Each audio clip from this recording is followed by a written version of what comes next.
Oh. Derwin's new phone.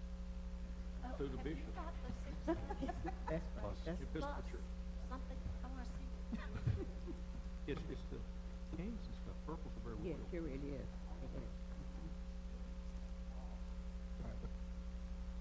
Why is she out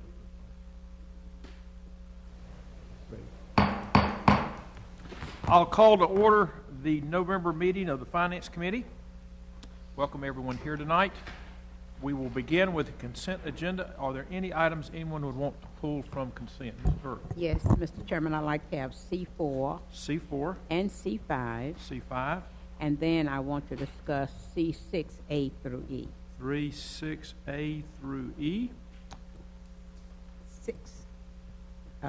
C6A through E. C6A through E, yeah. Okay. Anyone else have any they want pulled? If not, do I hear a motion to approve the balance? Move approval. Second. All in favor, say aye. Aye. Opposed likewise. We will then go to the three items that have been pulled. We will start with C4. If y'all will read it, please. Item C4, resolution authorizing the city manager to donate 6 surplus motorcycles to the North Carolina State Highway Patrol. Ms. Burke? Mr. Chairman, I didn't have any problems. I think for the public, we need to understand and have it read to why we're giving them to the Highway Patrol. Okay. Could y'all, someone introduce this? I'll let y'all speak, kind of tell it, because the folks out in the TV land don't know what's going on, kind of what we're doing here and why. Good afternoon, Mr. Mayor, City Council Pro Tem, and City Council. Essentially, I brought along Corporal Rudy Richardson, who is part of our traffic enforcement unit and also has had an integral part with this. Rudy had some surgery, so he's not dressed in normal attire, so I hope you'll forgive that. But he's your expert in this, and I'm going to just kind of stand by and help out if need be. We've got 6 of the surplus motorcycles. Stand up to the microphone. Yes, sir. Sorry. We've got 6 of the surplus motorcycles that our plan is to donate those to the North Carolina Highway Patrol. And the Highway Patrol, they provide training to motor officers all over the state. And they supply the motorcycle for those officers. Most of the time it's new officers, but they also do it for in-service like us. And like I said, they provide the motorcycle. Their motorcycles are in dire need of being replaced. And that's what we'd like to do with the ones that we have. Okay, thank you. We would receive free training through that program from now on. That's what we would benefit from. Okay. There is a cost involved. All right, thank you. Ms. Burke, you have more questions? No, thank you. Mr. McIntosh. I was going to ask a question about that and did a little homework, and it looks like a wholesale value on these bikes with the amount of mileage on it they have is somewhere around $4,000, and they're probably used harder as a police motorcycle than average, so they're figure $2,500 a piece. So that's it's $15,000 for 6 bikes. Do we get that much back in terms of training? Is Well, that a good trade-off for us? Over the years, we would probably not get that much back, but it would be beneficial for the whole state. They don't have the money to get the motorcycles. So it would be beneficial for us to be able to go, which we usually do, but it would benefit all the officers. So there's some in the state. goodwill. Yes, sir. Some goodwill involved as well. Okay. Ms. Burke? I was feeling fine until he said they didn't have the money to stay. Yes, ma'am. We do give them quite a lot of our money. Yes, ma'am. Okay. All right. Any other questions or comments, Mr. Montgomery? And so particularly training is the use of this, so I don't have to worry about seeing our motorcycles pulling me over. Only training. Yes, sir. Not these That was just- particular ones. Yeah. Okay. If not, Yes, Mr. ma'am. Chair, I move for approval. We have a motion to Second. approve it, and we have a second. All in favor, say aye. Opposed likewise. That is approved. We'll now go to C5. The Secretary, read that, please. Item C5, resolution authorizing an agreement with Architectural Design Associates, PLLC, for professional architectural design services for the MC Benton Jr. Convention and Civic Center renovation project. Mr. Chairman, I had C5. I'm concerned about the MWBE, and I talked with Mr. Page, and Mr. Page did give me some information. So with 5, I felt rather satisfied that they are using 10% of the MWBE participation. So I will encourage them to do as much and more, whichever, who works with that directly. You do, Mr.? Yes, ma'am. Ben Rao and I worked on this one, Councilmember Burke, members of the committee, and this firm has committed to a 10% or more participation by MWBEs in the project. Well, I would continue to encourage it because some of this money that we invest in are taxpayers' dollars, and some of these people who are trained themselves are unemployed, and we need to do as much as we can to get not only the 10% for the minorities, but people who live in this city who are trained in various areas for these people to hire them too. Okay, thank you very much. Mr. Montgomery, you had a comment? In reference to the score layout for these individual firms, walk me through what goes into that full score breakdown. On page 94, you'll see that the committee considered a number of different areas of competency.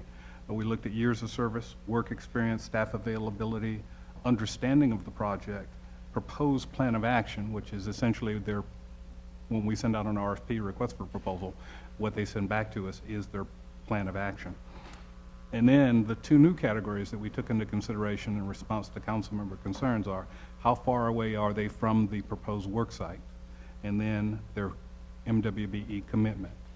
Both of those categories, distance from the project and MWBE participation, are worth 20 points each on their overall scoring scale. And the other categories are worth varying amounts. Nothing is worth more than 20 points. And those two are worth 20 points out of their total score. And I'm glad that you point out in reference to the distance. And as we continue to encourage to use local firms, one of the concerns that has come up in terms of we don't want to also alienate the opportunity for regional partnerships and opportunities that are there as well. And just looking at the score breakdown, the one that's in Greensboro, just the point-wise, there's much more that would have went into them receiving that lower score than them simply not being there. And so just want people to understand that that's not the only thing that will keep you from scoring higher in that process. Because again, I think I've heard some questions in reference to the fact of us shifting some of those. What does that mean for other companies? Correct. It's only worth 20 points. Okay. Mr. McIntosh? Do we get any detail on what that 10% participation MWBE is, or do we just get a commitment that they're... No, they tell us specifically who the firm is and what category of MWBE they fall under. So we get a chance to evaluate whether they're actually adding value to the project? Yes. Okay, thank you. Okay. If not, I move for approval. Second. We have a motion, a second on C5. All in favor, say aye. Aye. Opposed likewise. That passes. We will now go to 6, and there's several here, so we'll take them one at a time, but we'll do 6. Ms. Burke, is that okay? Do you want to take Yes, them? that'd be fine. You can take them one at a time. We'll take C6A. I see Mr. Bates coming up. If you'll just give us a quick introduction on what 6A is, please. 6A is asking you to award a purchase contract for additional radar units for the police department.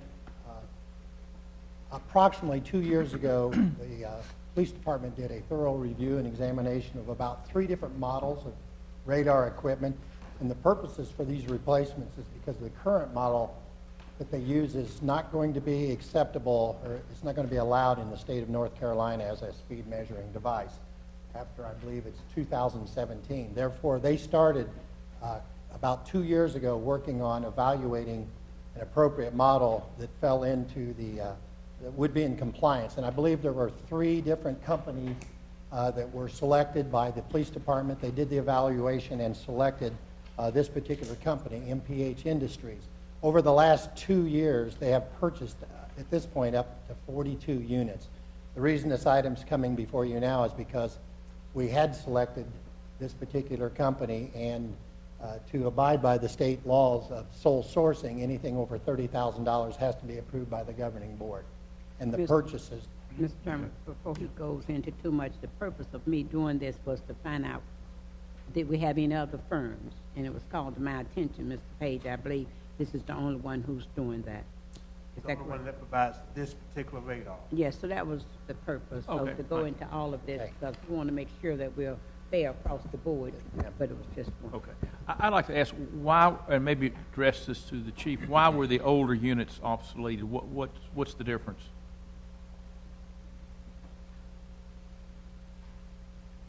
Good evening. After a period of time, it's time for the radars to be replaced. We have to calibrate those radars per use, and sometimes the state changes the type of radars that law enforcement agencies can use in the state. And this particular one fell in that category where we had to replace some of our older units with this brand. Okay, thank you. Any other questions or comments? Okay, do I hear a motion on 6A? Move for approval, Mr. Second. Chairman. We have a motion and a second on 6A. All in favor say aye. Aye. Opposed likewise. We will now go to 6B. Mr. Bates, if you'll give a quick comment on this one. This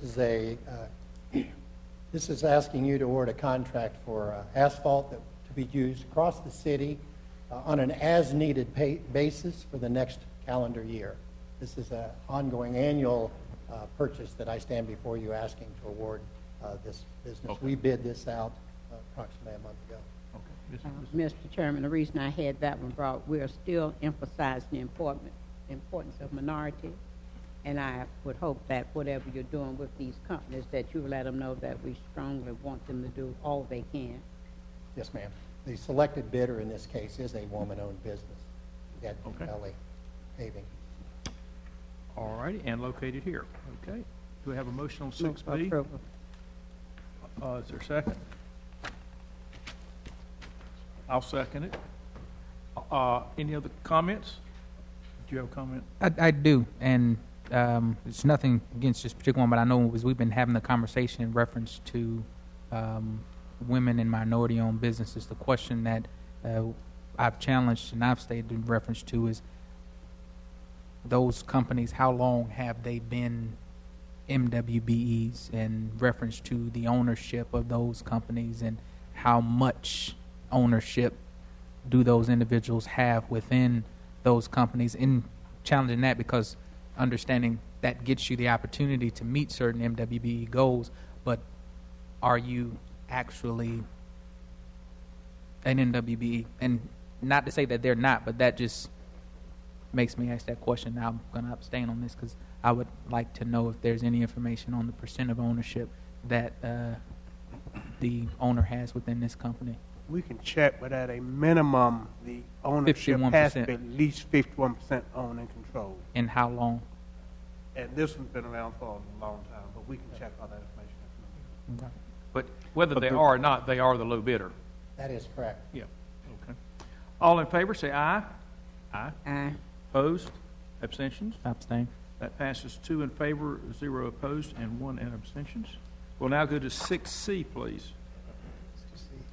Again, this is an annual contract for the purchase as needed for concrete pipe, primarily used by the Recreation and Parks Department as well as the Streets Division. The low bidder, Smith, Seltzer and Sons, is out of Catawba, North Carolina. However, as a part of our evaluation, we have to look at having the product delivered here in the city, and when you calculate the additional costs associated with that, the local bidder, Foltz Holdings LLC, we're asking you to award a contract for the purchase of our concrete pipe from Foltz. Okay. Ms. Burke? Mr. Chairman, my same concern is the same concern. If without, to us to be aware, and I really don't have a problem talking about aggravating other folks from other places. I think we need to look at home as much as we can. And home provide jobs and opportunities for people who live here, and that's important. Okay, thank you. I do think your analysis is correct in that something particular like a cement pipe, which is quite heavy, the transportation costs are important. So with that, is there a motion to approve? Move for approval. Is there a second? Second. All in favor say aye. Aye. Opposed likewise. We'll now go to 6D, please. 6D is the annual contract asking you to award a contract to purchase ready-mix concrete on an as-needed for the next calendar year. And again, it's primarily used for the Streets Division and the City Recreation and Parks Division. Chandler Concrete, Piedmont Incorporated, is the lowest responsible bidder on this particular project. Okay. My same concern. okay. So, Question. Yes, sir. So To go back to the last one, so the quote for the piping was FOB the plant or FOB location? It is FOB the plant. Okay. Seems like it would make more sense to get a quote free on board for where it's getting We get shipped it to. both. We typically ask for the prices Okay. delivered as well as for us to pick them Okay. up. And the other question is, why does a park and recreation use so much concrete pipe? They use a small amount of the concrete pipe. I don't know anyone here from Recreation and Parks, but it's primarily used for streets, but invariably, well, Greg may know better as far as where Parks and Recreation would use it. They'll have some locations where they'll have a pipe going under, a path for golf carts or whatever at some of the parks, but as he indicates, it's mostly used by stormwater in the streets program. Okay. Is there a motion to approve? So moved. Second. All in favor say aye. Aye. Opposed likewise. That's D. The last one is E. Yes, ma'am. I was going to make an observation, Mr. Chairman. When these people are doing work for the city and they do not do the work, I think, as well as they need to do it, we do not do a good job in inspecting work done. Who does the inspection after things are put in the ground, or if it's driveways or streets? It varies, Councilmember, depending on what it is. Some things are done in the engineering division, some are done in the streets division of DOT, so it really just depends on what the activity is. I emphasize again, Mr. Chairman, we're spending tax dollars, and city staff needs to do more in looking at projects, completion of projects. Thank you, ma'am. Yes, sir. Again, I know there were some questions in reference to specific items within the bid, specifically their historic nature in reference to replacing the roof on the building. Just for the record, want to make sure that those items are being addressed with the bid, the contractor. Let me be, Am I on the right one? Am I? yeah, we've just gotten to that one. Oh, I'm sorry. I was going to let him introduce it. if that's Oh, okay. I'm sorry. 6E, will you please tell us what it is, Sure, and then sure. I'll go back to Mr. McCoy. This is asking you to award a contract to replace only the roof in the Union Station building, The flat roof. just the flat roof. There will be no other exterior work done under this contract, just the roof. And the purpose for that is to try to stay in front of the damage that's being done by all the countless number of leaks that are happening Yes. in that building at this point. So to minimize the amount of cost later on, we really have to get after this roof. Okay. Now, Then I'll go back to what I just said in reference to we've been contacting, know that Greg has seen the email in reference to even the flashings and some of the things. There were questions on whether or not it goes back along with the historic nature, and I think we're already addressing it, but just wanted to go on the record to make sure that that was being addressed as part of it. They are. Particularly, what's the Flashing and pointing of the bricks were the two things that staff was going to handle with the contractor if they're approved. okay. I do have one question, and I'll get to you. I was very surprised that to get a bid for a flat roof, the only two people that bid was a guy from Orlando, Florida, and someone from Raleigh. Would you mind, you don't need to report it back today, but I would like it for the main meeting, how many local folks were sent it or knew about it? This is just, to me, was strange. There are dozens of companies locally, and I'll say locally within 40 miles of here, that do flat roofs. You have them right here. Yeah. You got a Yeah. flat roof company. I'm just very surprised at that. You do have response? Yes, sir. Okay, We excuse me. notified 28 businesses. Now, I will admit, I didn't calculate how many of those were local. And 6 companies attended the pre-bid. Yeah. And I believe only one was a Winston business. I think the key words of this project that tended to frighten folks off is historic. When they hear that, they're a little bit nervous about the type of work, albeit it's a flat roof. But I think that there was just concern about that, but again, we did notify. This project was also advertised on the state's website, our purchasing website, and put into the newspaper. And we still only had 6 bids. How do the bids look compared to what you were expecting then? I believe this project has been a long undertaking. It started over a year ago, and there seemed to be a lot of questions that arose out of the specifications for the project. So this project was released months ago, and all bids, in fact, we ended up canceling it and going back and taking it under advisement. So it went out for a bid here in the fall. I believe that this one had an estimate in the neighborhood of $175,000 to $200,000. So it really just did squeak over what our project estimate was for this work. Okay. So, Mr. McIntosh? We've approved funding or a bond float to do the right. So why is this coming up before? Is this repair not coming out of that money? I think he's saying it's an emergency. The roof apparently is leaking badly. It is not coming out of that money. It's coming out of separate federal funds that were previously approved. So this is coming. The feds are paying this $210. We'll be paying it initially, and then they'll be reimbursing us. But like that. Correct me if I'm wrong, but I think you said earlier that this has been pulled forward because it is a very leaky roof, and we're trying to stabilize the building. maybe pulled forward. This has gotten the attention. We really would prefer not to wait until we do the entire building. We'd really like to. We wanted to have this done already by now, because the difficulty now is the weather is upon us, and we're concerned about being able to accomplish the work. Okay. Yes, ma'am. How many feet are we talking about? What for this flat roof? It's approximately 12,000 square feet, as I recall, Councilmember Bergen. Mr. Chairman, Yes, ma'am. I do feel, even though we didn't have any inside people, and you stated that they are afraid when you talk about historical buildings. Well, somewhere, I don't quite accept all of that.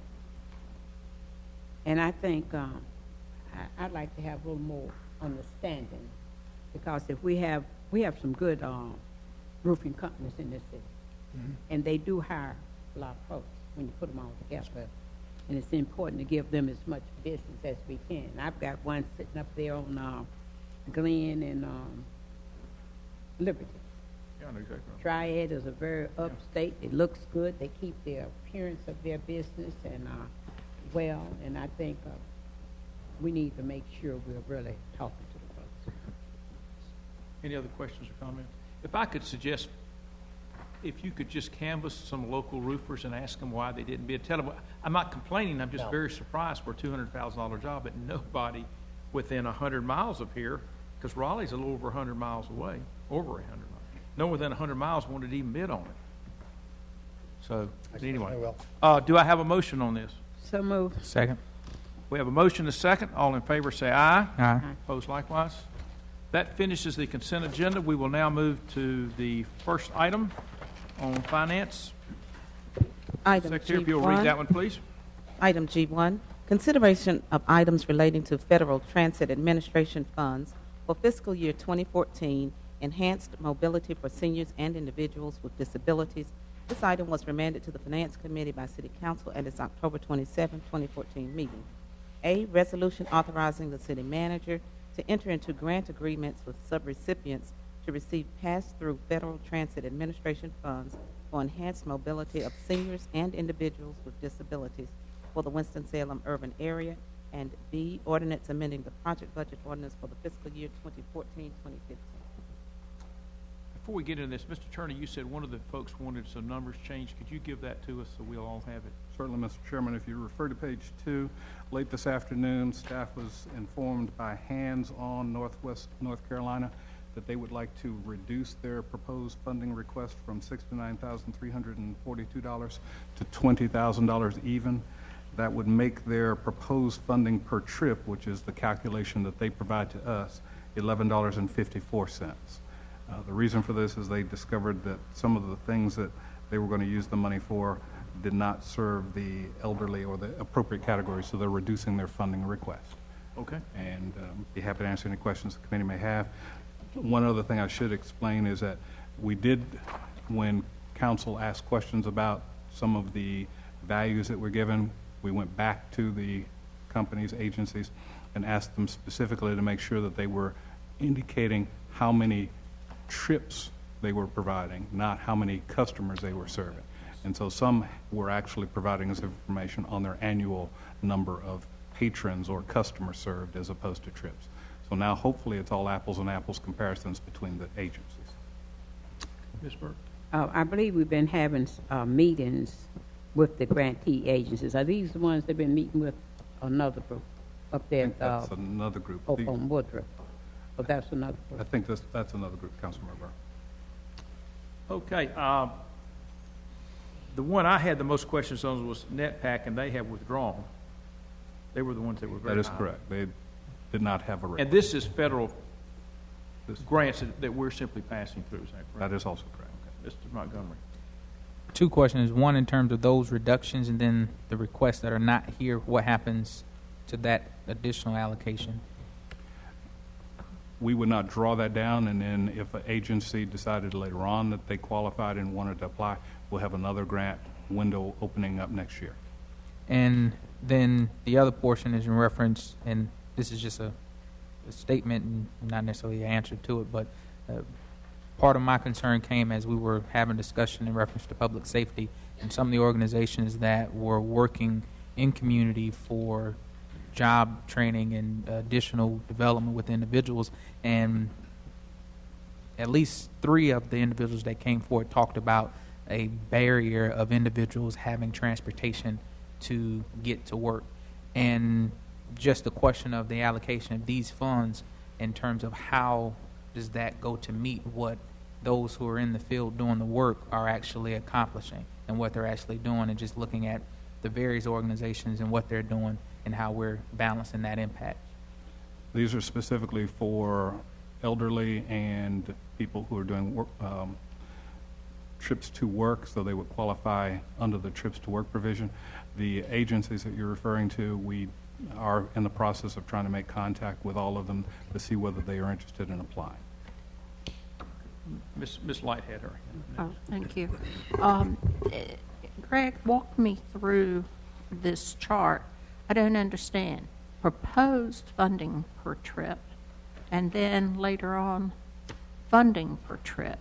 The funding per trip column is how much, if we have actual data from previous years, their actual performance, and their proposed funding per trip is from their actual proposal, where they've indicated how much they will spend per trip. So the data on the left is for the upcoming year, and the data on the right is from historical data that we have. So And 4 or 5 times as much? Does that make any sense? Like, just don't look at the first one. Proposed funding per trip is $16, and what they have spent per trip is $4.50 or whatever. And it's, you know, some of them are closer, but I don't quite know how to read that. That is correct. For here to there, it was $4.50 in actual from previous years, and their proposal is for $16. Obviously, if they do better than the $16, then it would be less than $16. So If they have more passengers, no? more passengers or less expense actually consumed. Also be aware that only the first 9 on the page are proposing or requesting additional funds this year. The last 2 are not requesting funding. There's still such an enormous discrepancy between, you know, how much it costs, or from $4 up to $55. The 55 is withdrawn. That was my biggest concern. That's correct. Okay, all right. But still, okay, all righty, thank Do you. we have enough money to fund all these? Yes. Ms. Burke? Now, have you and the vice chair been meeting with some grantee agencies? I have not. I'm ma'am. talking about the chairman there. Did you ever meet with them to go over better understanding? No, the staff, this This sheet is different. is revised from what we originally got, which is on page 3. Well, I'm trying to get an understanding. Remember, you all had been talking about grantees better understanding Yes. in the communication, you and the vice chair. Mhm. Then there was a meeting with a different group. I think that was the Public Safety Committee Chair and He met with some groups. Oh, who did you meet with, Mr. Brooks? Maybe I get understanding because that's He's coming. Good evening. Councilmember Burke, the group that we met that I believe you're referring to would be the group that submit requests for proposals through the city's budget office, normally through the city's budget office and the community development department. And that process was combined this year. And there was a meeting, actually 2 meetings held at Maisie Woodruff.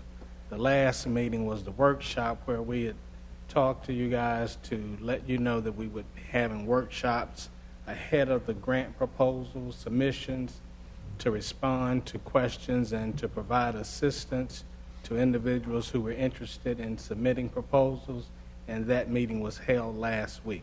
That's an entirely different group.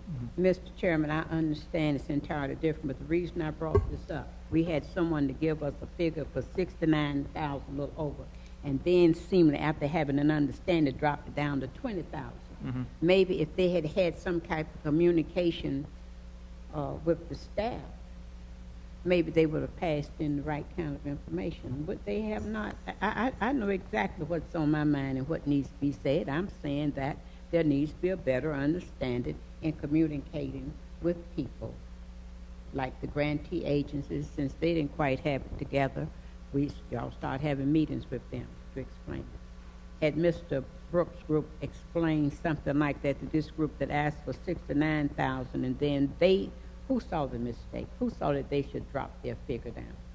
They identified that they had a deficiency or a change in their program and realized they should only ask for 20,000.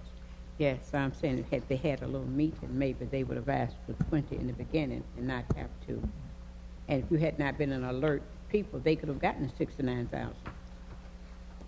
I won't talk about that. Okay, all right. Mr. Bessie's got his. Yeah, under the revised figures, it looks like GrowMeds to go and here to there are substantially higher cost per trip than the other 6. And the here to there does have what Councilmember Light observed was a significant change in their estimated cost per trip. Do you know whether that's based on loss of grant support from other sources, or are they saying that they had fewer, that their reimbursement didn't cover all their costs? I mean, it does sort of beg additional explanation. I'm not sure. We'll see. That's my color notes. Good evening. What happens when the grant recipients submit their applications? They project what their performance will be, and based upon their projections, they showed a cost per trip of $16. That does not mean that they project serving less customers, but a lot of our agencies prefer to project at a lower rate. It's also information that we haven't been requesting in the past, and so they had to calculate based upon what they anticipate serving. As you began asking for this information, and we went back and calculated based upon the information that they provided on their service levels in previous years, then we calculated the $4.50 per trip, showing that they were actually performing much better than they actually anticipate that they were, because most of them provide their information based upon the funding per individual served rather than per trip. Do you know if that's the case with here to there? Because I thought that you had eliminated the apples to oranges matter that was warping the figures that we were getting. We fixed the apples to oranges. The previous month calculation was some were based upon actual provider served, and then some were based upon cost per trip.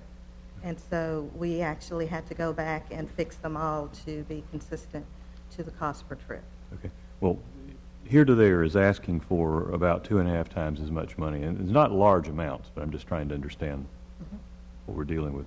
They're asking for about, they're asking for 25,000 instead of 10,000, which would make up most of the difference in subsidy per trip if they're projecting their ridership to remain approximately constant.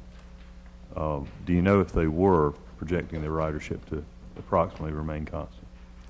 I think that they were calculating they were not calculating their ridership based upon actual trips, but they were projecting it, and it wasn't until we began asking them for more information that we've been assisting them on how to calculate this information better. Do you have any indication whether they're anticipating a reduced level of service? No, sir. Can you tell us why they asked for such a large percentage increase in their funding? I think that as the individuals have been providing the services, they have, some of them realize that they are able to provide even more service, or their budgets are able to support it, whereas some of the agencies, like Hands On Northwest, realized that based upon the service that they thought they were going to provide, that their budget could not continue to support that amount, or they would not be able to provide the service to the number of customers that they anticipated they would. I think the other thing to take into consideration is the last column is actually our calculation based upon their performances. Right. The first column is actually what they project that they would do. So it was just pulled directly from their application. We did not recalculate those numbers even based upon their previous year's performance. Well, at this point, I'm specifically interested in here to there. You know, they're asking for 2.5 times what they got last year. Mm-hmm. If they're projecting about the same level of service, then I think the operative question is, why are they asking for such a large increase relative to what they were getting? And if the answer is I don't know, I mean, that's it has to be I don't know. I was trying to see if there was anything in their application that indicated that. But If I could add an editorial comment, it's kind of like asking the airlines how many people they carry a year. Is it the number of trips and whatever? And if you wanted to be really exact, what you need is the number of passenger miles. If you measure it per trip, well, a trip could be 2 miles or 20 miles. And if you got one person in the van, that's different than 5 people in the van. And the way to really do it is if you got 2 people in the van going on the same trip as one person, then the cost is half. But I would be very surprised that any of these organizations keep that type of information. So while I think it's important to use this as a yardstick, I would be careful about using it too exactly. What I questioned was the guy that wanted the $55 per trip, and that was actual. But I doubt if any of these people keep track of how many people are riding in from point A to point B and then calculating all that out. That would be an awful lot of math. So while you may think you've eliminated apples to oranges, you've got to define a trip and then how many people are on the trip. And so I'm simply saying I would not. I think it's more the direction, and I think if anyone is way outside, it's probably appropriate to question. I think yours is a good one. These people are asking for more money, and they probably didn't put pencil to paper and say, well, if I'm going to fund it at the same amount, how many people would I have to carry? But that's a good one, because it may be they have to carry a lot more people, and there aren't that many more people that need the service. So it would be good if we could get a little more information on here to there, if that would be okay. Yeah. And I don't want to belabor this at absurd length, because the total amounts involved are small, but if we're going to start getting into the questions of proposed funding for trips, we need to understand the quality, as you suggest, the quality of the data. My concern here, and I'm going to address this to the mayor since he runs the city, it's the same one I have with a lot of other areas. We have 6 or 7 people that provide transportation, and maybe that's the right number of folks, organizations, but we had, for the veterans, we had, 10 or 15 different organizations. So, and you can just go down the list. You pick whatever service you want to provide, and there's oodles of nonprofits that do it, and I question whether or not we're doing it efficiently. There's any number of folks that do reentry programs or do this or that or the other. There's at least 3 or 4 homeless shelters that I know of in town, maybe more than that. And that may be the right answer, but I think at times, every time you have another organization, you have the inefficient overhead that goes with it. I certainly think I understand why maybe Forsyth County and Wake Forest might want it because they have an audience that they're serving, and they may want to provide transportation for those audiences. But, and Mayor, I don't want you to answer the question today, but I do think it's a question that the city fathers and mothers need to ask is are we providing nonprofit services efficiently? So, Mr. Montgomery was saying. And my question is similar to Councilman Bessie, but it's a different agency looking at the Shepherd Center per se and the services that they provide and the dollar amount increase that they're looking at for what they have. And from the last reported fiscal year from 2012, 750 riders. Are they looking to increase their capacity? Because based upon that, as if they're looking to increase based upon what they spent that year, then it's about 2,400 riders that they'd be able to serve based upon the same dollar amount. One assumption I think the committee may be making is that the agencies are looking at the funding per trip column on the far right-hand side and comparing it to the proposed funding. I don't think they're aware of our calculation of their funding per trip historically. I think they are looking at what they plan to provide and how much it will cost, and that's what they're providing. They're not really looking at their historical data that we've calculated. If I may add one other comment, as far as the amount of increases and something that I didn't think about, previous year's funding was much lower than the current year's funding availability. So a lot of the requests for funding may be based upon the amount of funding available also, and so the amount of award is based upon what the recipients asked for because the funding was available to support it. And the recipients know that the funding amount has increased for this year, and a lot of them did request more funding. When do we need to make a decision on this? Last month.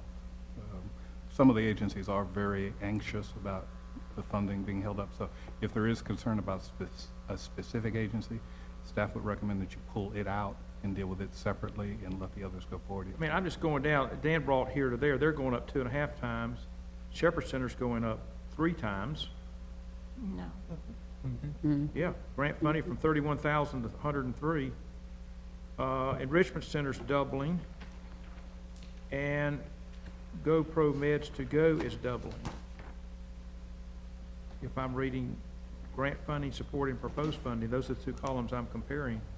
And that, I think, does relate to the fact there apparently is more money available in this round of grant activity than in the previous round. And that's why I asked the question, and does that mean that they're going to increase the level of services? That's not apparent based upon what's here, whether or not they're going to increase it, or are they going to pretty much just kind of move money. If they had money to go to another area, they're going to use this to provide the same level and use those dollars for something else. That's just not clear in what's there.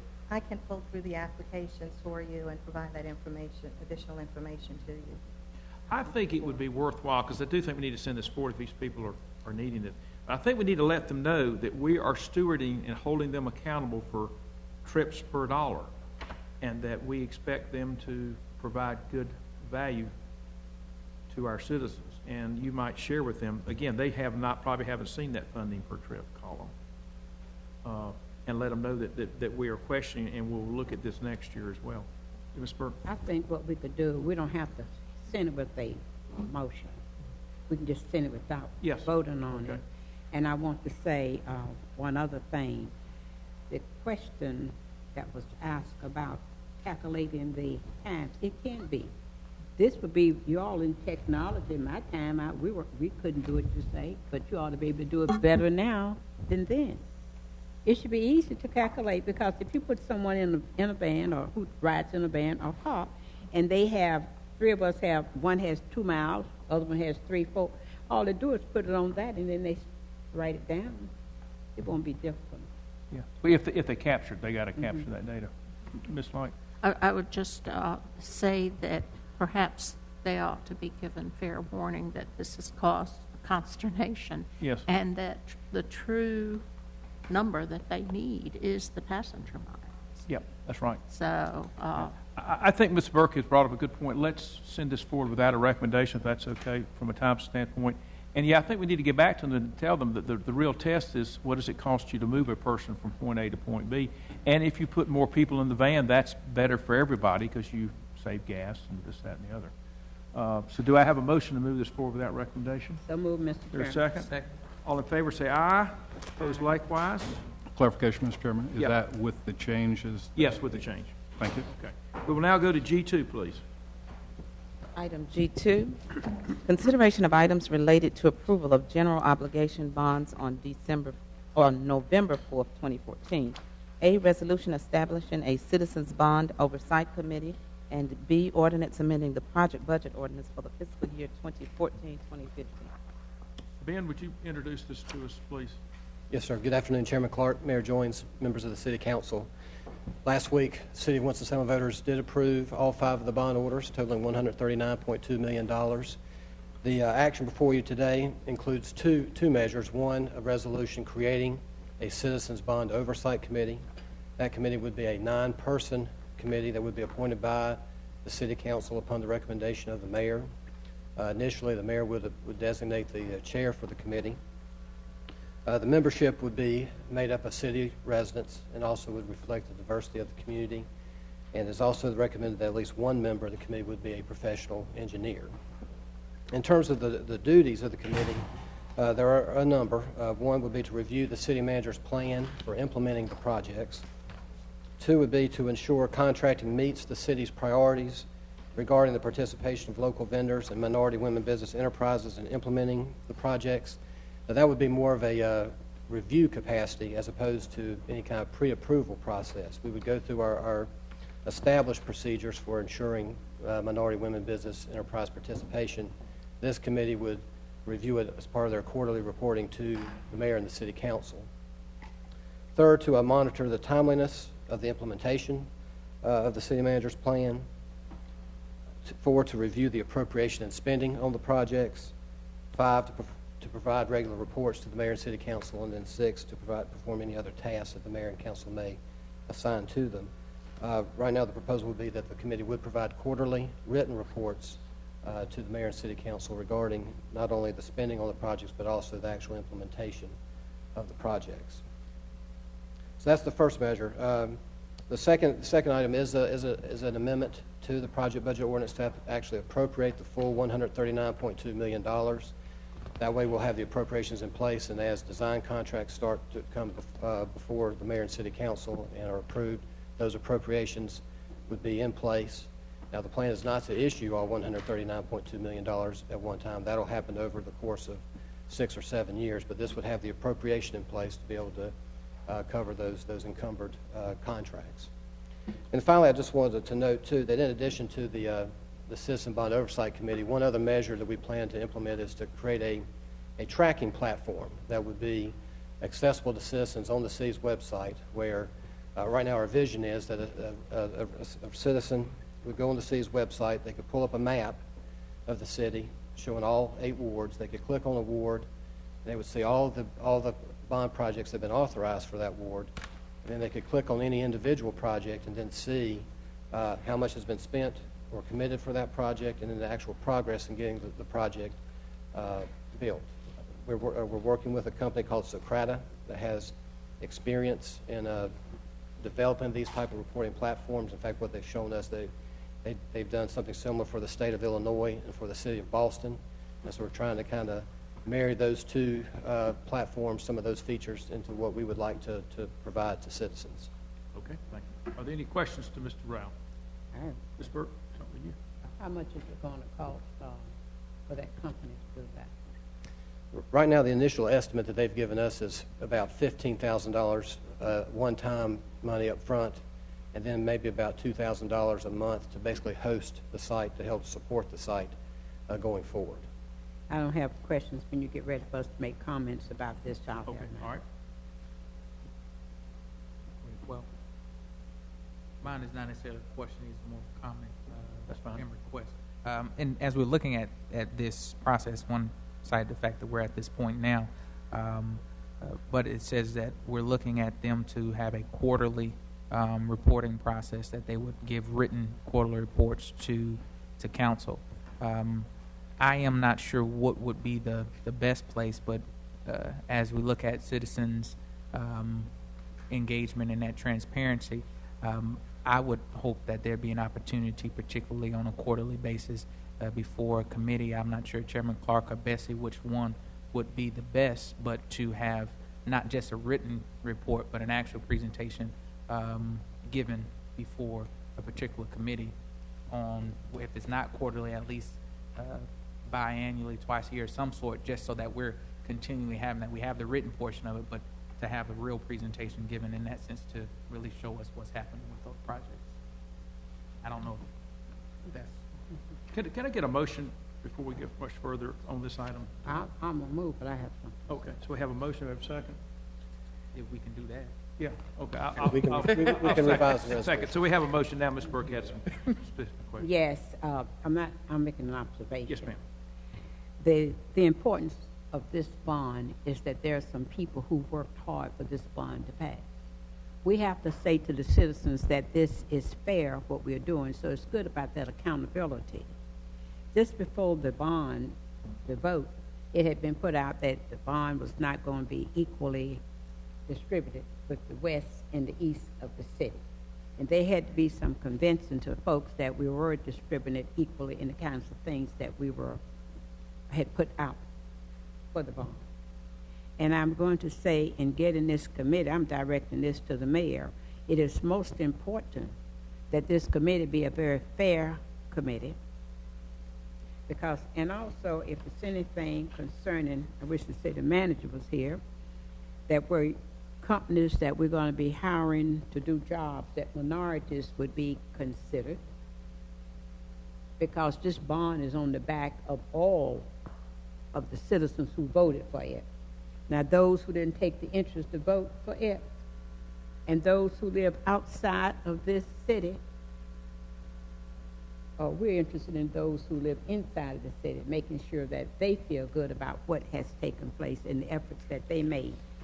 So I want to ask, I do need to ask a question, in getting this bond site oversight committee, how are we planning on doing that, Mayor?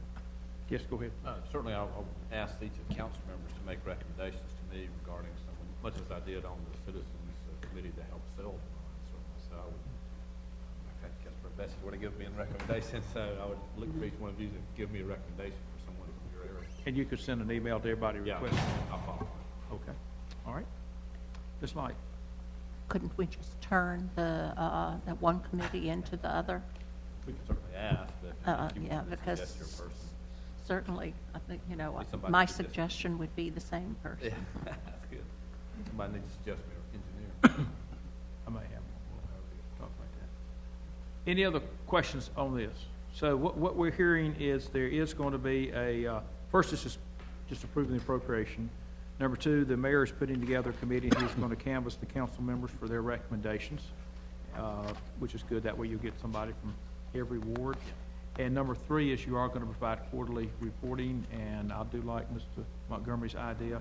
I believe it's on, I'm looking at Mr. Bessie, is it sidewalks, I think, and some other things that we do get quarterly reports at Public Works, and they're on the agenda. If people want to ask questions, they can. I see this thing kind of building up. The first couple of quarters, it's going to be more planning, and as you start to break ground and do this, that, the other, then it's going to get a lot more complicated. Yes, ma'am. And see, one thing some of the citizens failed to understand, there were things that we were doing, making parks to improve them, and some people just didn't even know what we were doing. So you were talking about this company. I think we need to show already, let's say in the Northeast Ward, we have done a big job with a particular park, Oak Summit. Some didn't even know it was in the Northeast Ward. So if you saw someone spend so many thousands in another part of town, it wasn't that we had not spent so many thousands in another part of town. And I think communicating, and I think with community development housing, I think Ms. Light's committee should be looking at some of those things like parks and recreation facilities, and the way Mr. Bessie, where he's gotten his report, your committee could get that same kind of report. And the community development, what we're doing in housing, all these things most people are ignorant to what's going on. That's why you have sometimes people not understanding what's going on. Yes, ma'am. I'm sorry, Chairman, I'm picking up what Councilmember Burke mentioned. I think it was, correct me, Ms. Burke, but in 2000, after those bonds, we had actually a logo for the bond program, and we had signs around the community like this project has been provided by 2014 bonds. So I think you're exactly right. Remind the citizens that what they voted for here, they're actually seeing the tangible results of it. That sounds good, Mayor. Okay, Ms. Bessie? Yeah, I would just, no, that's fine. I would just suggest in terms of the committee, the oral reports and discussion in committee could easily be divided up by subject area jurisdiction. Yeah. You know, the police district, for example, and the renovations of the public safety center would go through public safety, streets, sidewalks, transportation come through public works, parks, housing projects through community development, et cetera. Okay, sounds like a good idea. Any other questions or comments? If not, we have a motion on the floor. All in favor, say aye. Aye. Opposed likewise? Wait, Yes, Mayor. ma'am. Would you like to thank the public about the bond? I Say certainly something. would. I tell you what, it was, to me, I've spoken to several groups since then, and I think it's just a validation of the programs that the city council and the city has put forward, and a good, solid, financial position that our city's in, that we could say clearly that we got good credit rating, we've got a very low tax rate and fees here in the city, and this continues the process that we've been doing, plus really good planning. These came from long-range plans, from area plans, and from citizens and department heads, so it wasn't just a quick thought-out plan. It was very, very well thought out. So I think it's validation of the hard work of this council. Thank you. Okay, thank you, Mr. Brown. Okay, we'll now go to G3, last item today. Item G3, request from Jose Asasi for additional revitalizing urban commercial areas assistance for Southeast Plaza Shopping Center. Mr. Brooks, will you introduce this to the folks? Yes, sir. Committee members, this is an item from Mr. Jose Asasi, who's requesting additional RUCA funds in the form of a forgivable loan. And by way of background, I'll just share briefly with you because you have the information before you. But the program was established in 2006, and at that time there were approximately 30 urban areas that were designated as declining commercial areas. Of those 30, 18 were identified as having some type of substantial decline. The first RUCA program was approved, and there were 3 areas: Liberty Street, Wartown Street, and the Washington Park Acadia area.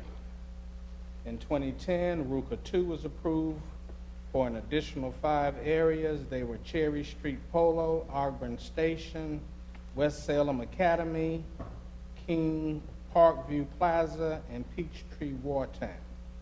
To date, the city has invested approximately $3 million and leveraged private investment of approximately $7.9 million.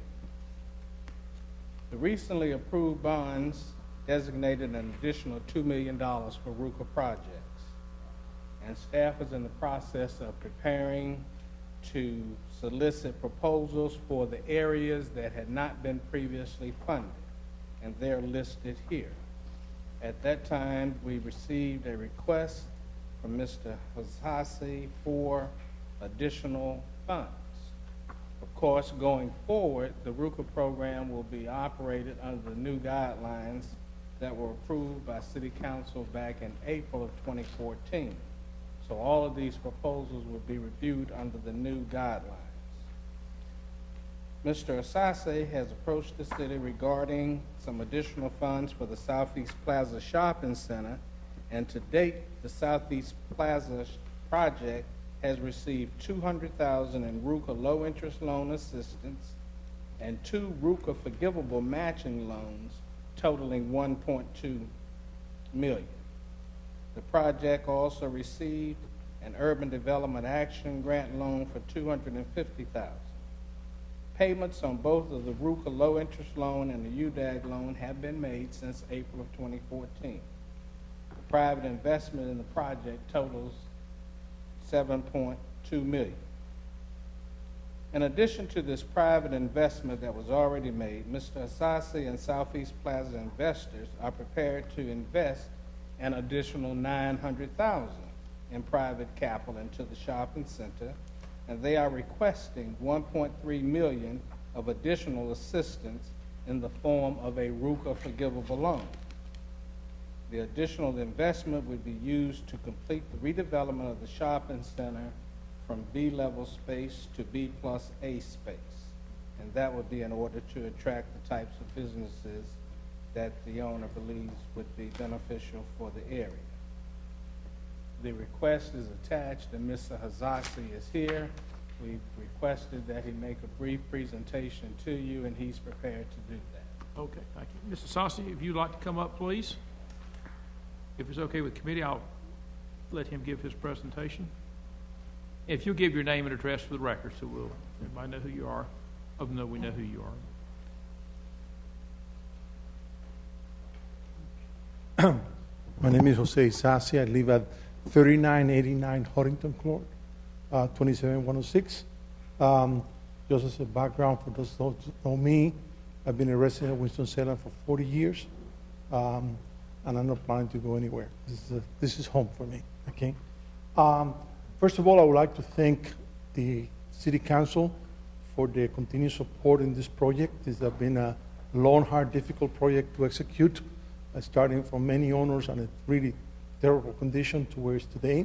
Second, also like to thank many of you City Council members that took the interest to visit the shopping center to see what we have done so far and what needs to be done. If I may, if you don't have this, I just try to make a very simple summary.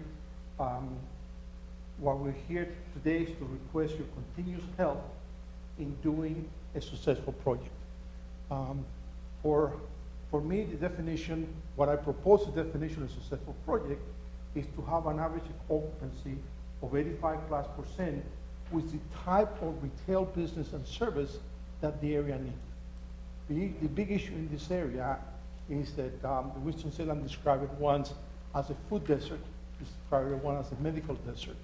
They say with the exception of the Southeast Clinic, which is in the shopping center, there are really no other medical facilities probably within 3 to 5 mile area.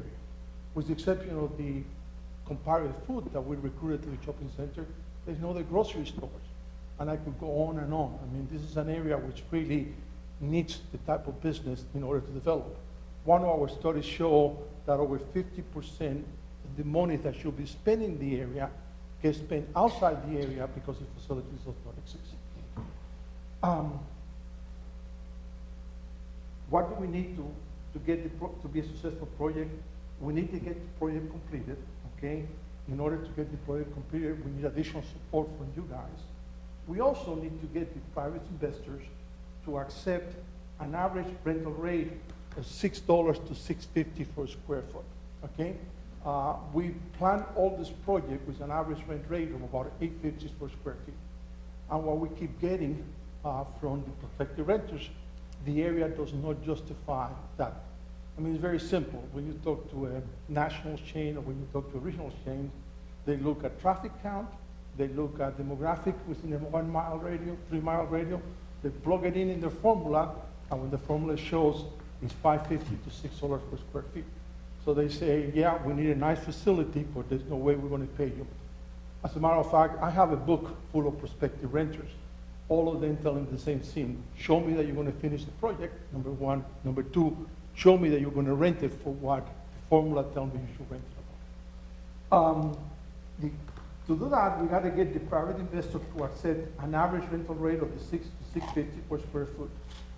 That means a cap rate or return on investment rate of somewhere around 3%.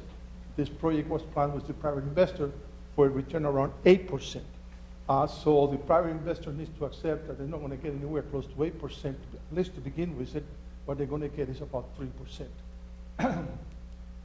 I also like to point out, just as a reference, that there is no heating here. The private investors have not received, other than the payment in a small loan they made to it, they have not received any salaries or any benefits. I mean, so far, the private investor have received seat compensation for the investment in this project. So, and I don't say that for pity or anything like that. I just say that for the fact that there is nothing hidden in this type of project. What we propose to do, I think, was summarized very well by the city staff. Okay, we need, and you have this, approximately $2.24 million to finish the project.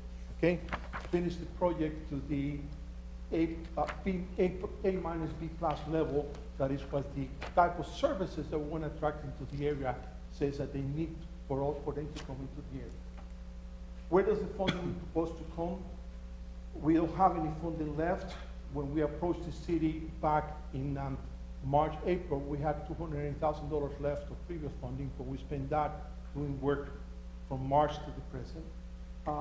The private investors are proposed to put in $900,000 more, and we're asking the city to put in the $1.34 million. Again, the project was planned on an 8% capitalization rate based on an $8.50 per square foot rental. Today, the average rental in the shopping center is 7.9. That gives a cap rate of about 5.68%. And again, we are only about 48% rented because people are not willing to pay $7. The numbers really crank up to be that $5.50 to $6 per square foot. Just to summarize, we say that if, I summarize over here what will happen if we get the additional funding from the city. If we get the additional funding from the city, private investment will have put $8 million of private capital in the project. The city will have put $2.9 million of the city money in the project. If you look at the ratios, as of today, the ratio of private capital to city funding is $4.34 for every dollar the city has put on it.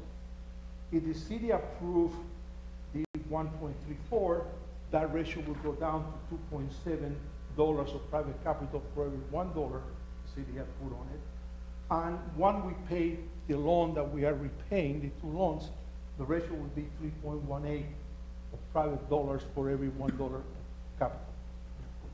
Basically, what we're asking more than anything else is that you, in essence, subsidize the businesses that are going to go in the shopping center so they can operate in the environment of the Southeast Plaza so we can really attract the type of business that that area needs. I will entertain any questions that any member will have. Yes, ma'am. Would you go within the amortization for the investors? The only amortization the investors are having is the investor made a loan of $500,000, and they're getting payment in that loan from starting April of this year.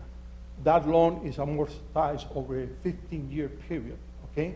And it's amortized at 5%. Correct.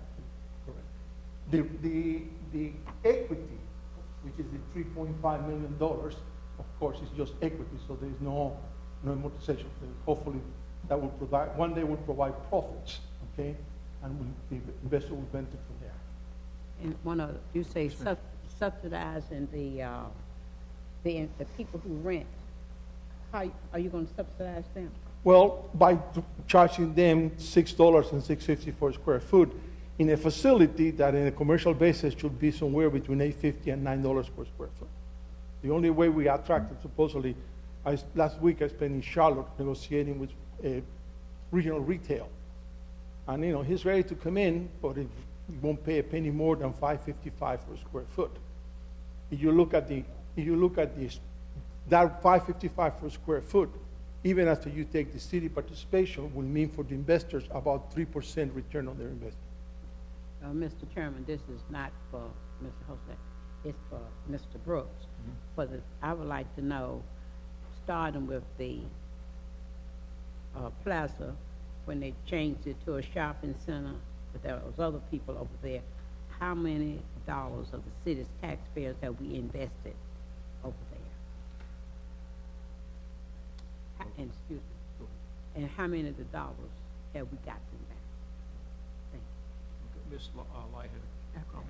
I did want to start out with a question for Mr. Brooks as to whether any of the other RUCA sites have come back for more money to the city.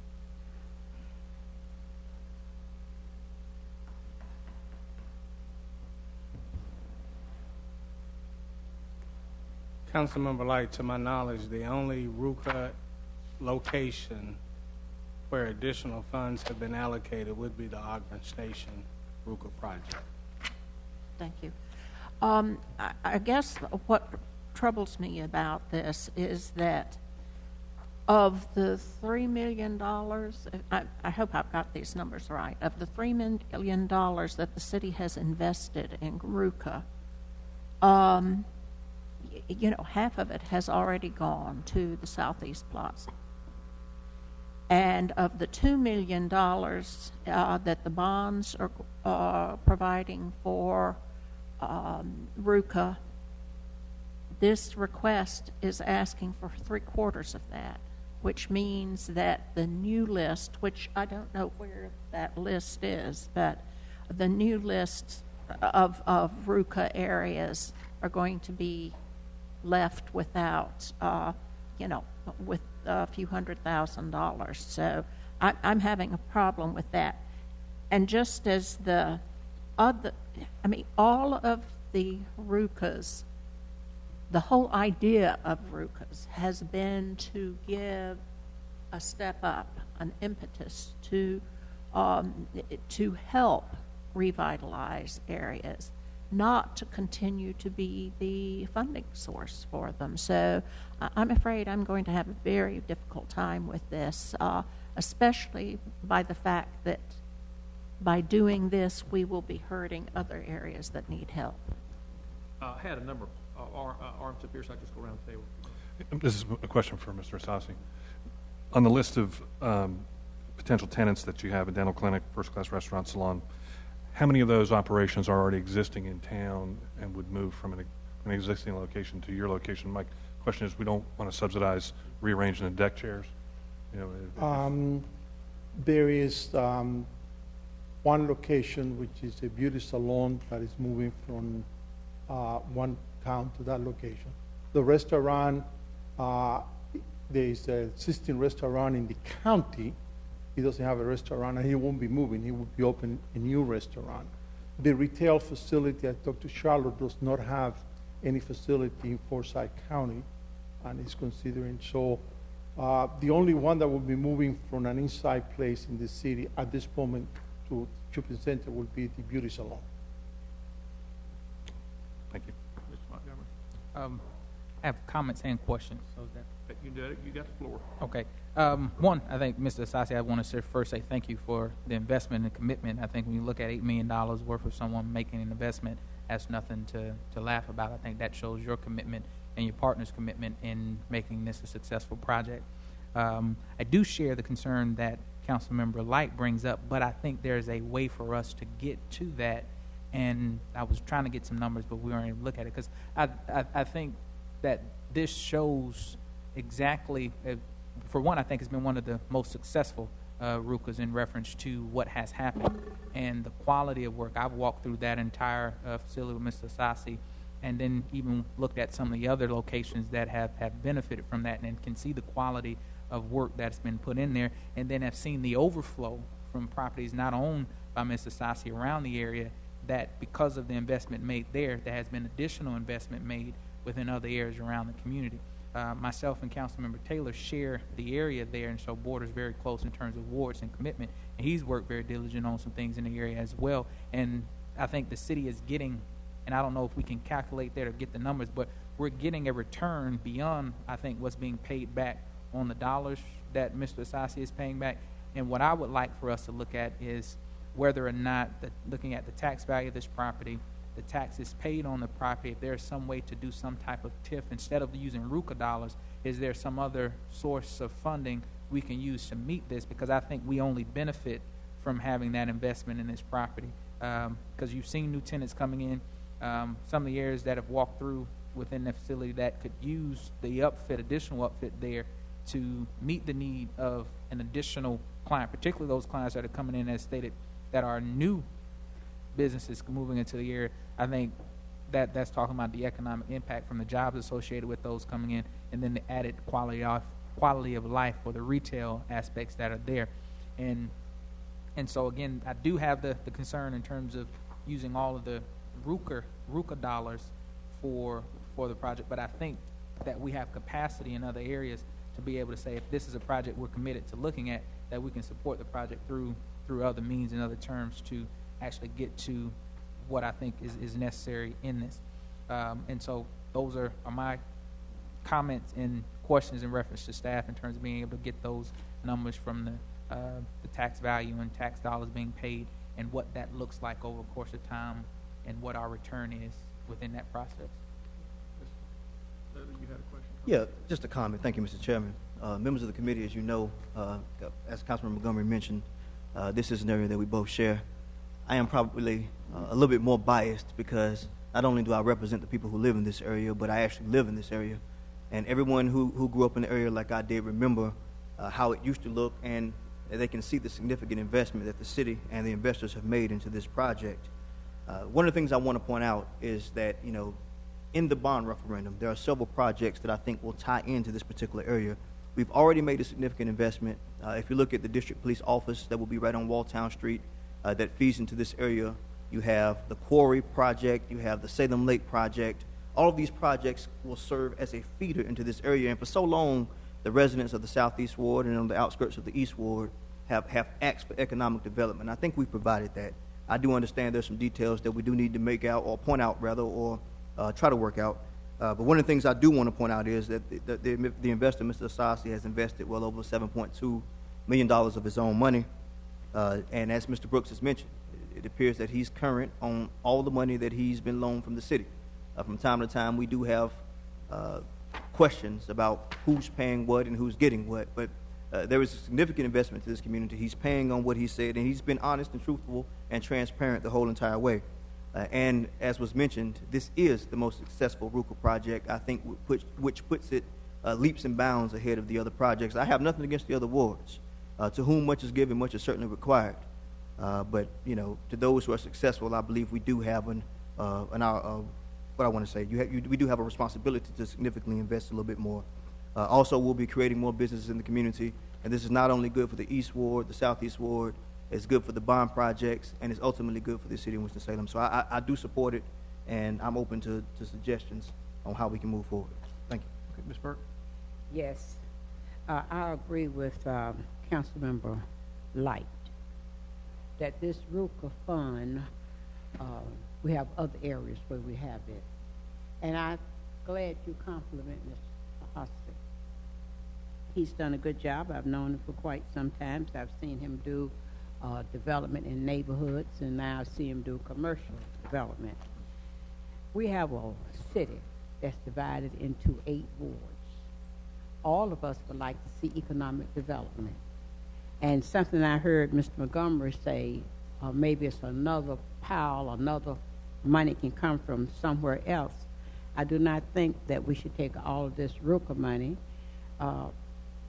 We've been very kind also to that development over there. We've given tax dollars to it.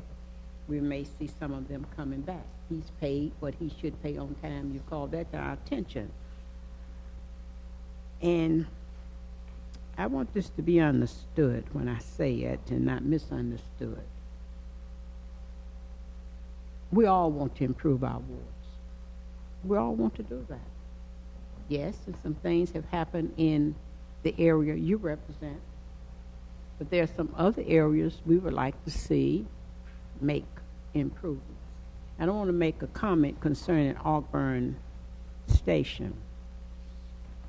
They had to go back in there, yes, but going back in there was not a fault of some of those people up there. It was a management fault, since we're going to come right down to it now. A city management from city, not the people we were doing business with. So yes, we had to go back in there and make some improvements. And I think that needs to be understood. And since we've gotten to this point, Mr. Turner, I want you to pull out so I'll know for myself how much money in the Auburn station that we started with and why did we went back and then what we had to spend. Certainly. But I don't want Miss, is the lady up there who's with that restaurant named Miss Oaks? I don't want Miss Oaks to be blamed for something that she had no control of. She spent some of her own personal money trying to get out of that also. Okay. Mr. Bessie had his hand up, and then Mr. Montgomery again. Yeah, a couple of important points have been made, I think. One is that Mr. Sazi's done good work with the funding that he's received thus far. It's a dramatic improvement in that area, and he has put together a well thought out proposal that I don't doubt would do what he indicates in terms of the substance of the shopping center itself. I also took the tour, walked through, and I've been to Southeast Plaza on other occasions as well. So I think that we could leverage additional services and business in that area. If we provide further assistance in whatever form, I think we should include caveats regarding the types of businesses that come in, because I think that would be part of what we would be leveraging with this additional investment. As Mr. Sazi has advocated, to the degree that we're providing services in an area that doesn't have them otherwise. I think that would be the point. We don't want more sweepstakes operations, for example, but we would be interested in more medical services access.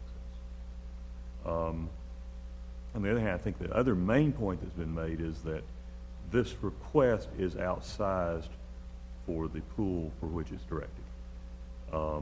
We just went through a lot of effort to get a bond referendum passed that because of specificity and transparency, we know includes $2 million for additional roof investment. This request would take 60% of that. It's too much. We can handle it one of a couple of ways. We can either say bring back I think, my thing, we could say bring back a smaller proposal that would do part of what you want with a more reasonable percentage share of RUCA, or let's look at some alternative, like Councilmember Montgomery was saying, some other way that we could participate in the project at approximately the level requested that wouldn't, X out the other RUCA funding projects in other areas. That's the state of my thinking. I wanted to hear what other folks had to say before I offered that, and I'm still listening, but that's where I'm thinking at this point. Mr. Montgomery? I defer. Oh, Mr. McIntosh.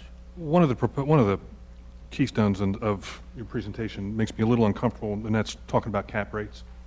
To me, for us to spend money to make a project more profitable, to go from a cap rate of 5 to a cap rate of 8 or whatever, is a little troubling. Now, I guess I don't have a problem with helping make the business profitable per se, but I think when we start to get down and get granular in what the proposal is, putting city money into a project to make it more profitable, I have a little bit of qualms with that.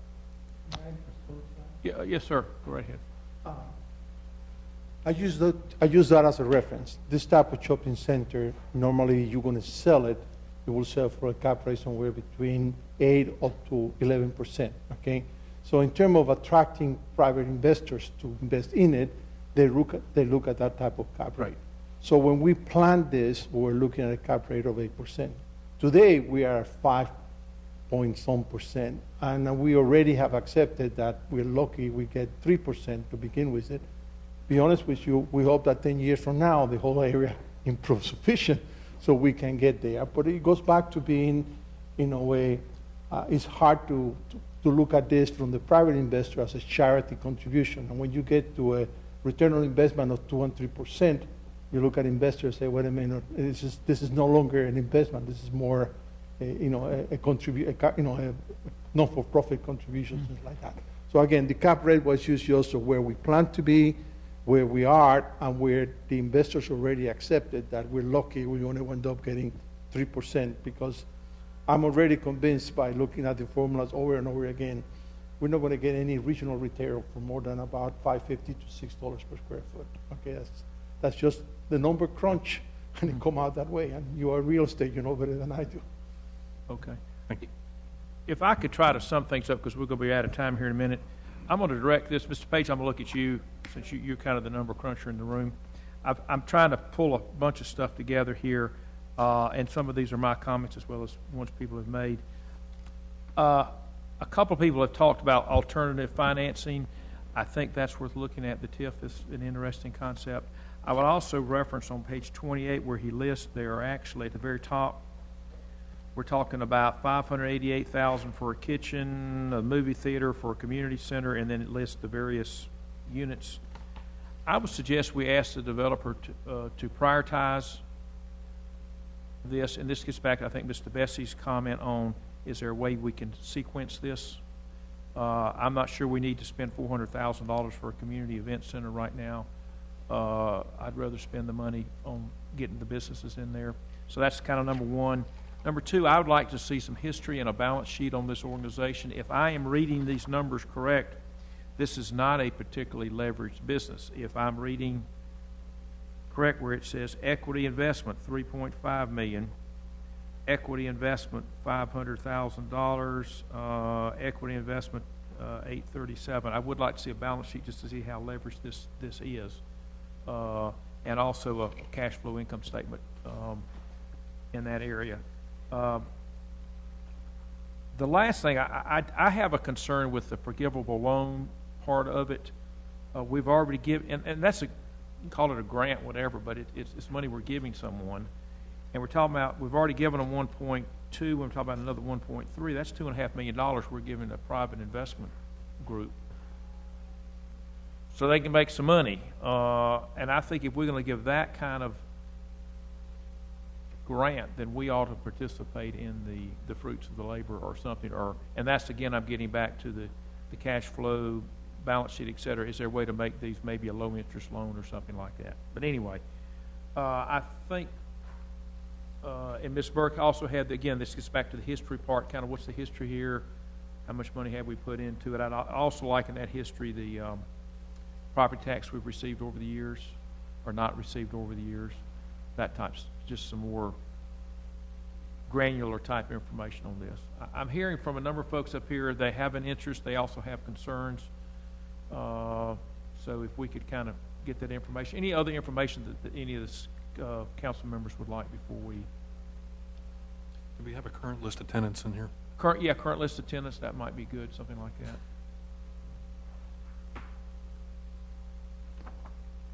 And if we could bring this back, can you get it back by the December meeting or maybe January? Okay. And I would also challenge the staff to challenge the numbers if it really is, and I'm not in the commercial real estate business, but if $5 to $6 is what the market is, that's what ought to be in the analysis. And to think you're going to get $8 probably isn't doable. But I think if we get some more specific information, there might be a way to do this, particularly if we can phase it in, I think would be helpful. Okay. We'll hold this in committee. Yes, sir. And just one other comment on that, and as we're looking at the particular ways of dollar-wise, again, the type of businesses that come in, I just ask that staff also look at the things we've done for other businesses that come in that can, again, help us finance supporting those businesses entering areas they're not in to, again, get to that place. It may not mean direct funding to Mr. Asasi. It may mean funding to that business specifically, but it still gets both to a place where we're achieving the same goal at the end of the day. So just all of those pieces to be able to look and get into the place. Yes, sir. And also, Mr. Page, I know at one point in time we mentioned at this table some funding from sweepstakes or operations and putting that, some of the revenue that's raised, putting that back into the community in the form of economic development. So if we can get some numbers on that and in reference to how it can be beneficial to this project going back into the community, I'd appreciate it. Ms. Burke. Just the other day, I had city manager to give me a list of all the sweepstakes in my and how much money they're making. That's a good point. Okay. By the way, before we adjourn, both the city manager and Councilmember Adams are under the weather, but hopefully they'll be back soon. So anyway, public safety meets next in 5 minutes. Public safety will begin at 6:05. 6:05. We are adjourned. Yes. You said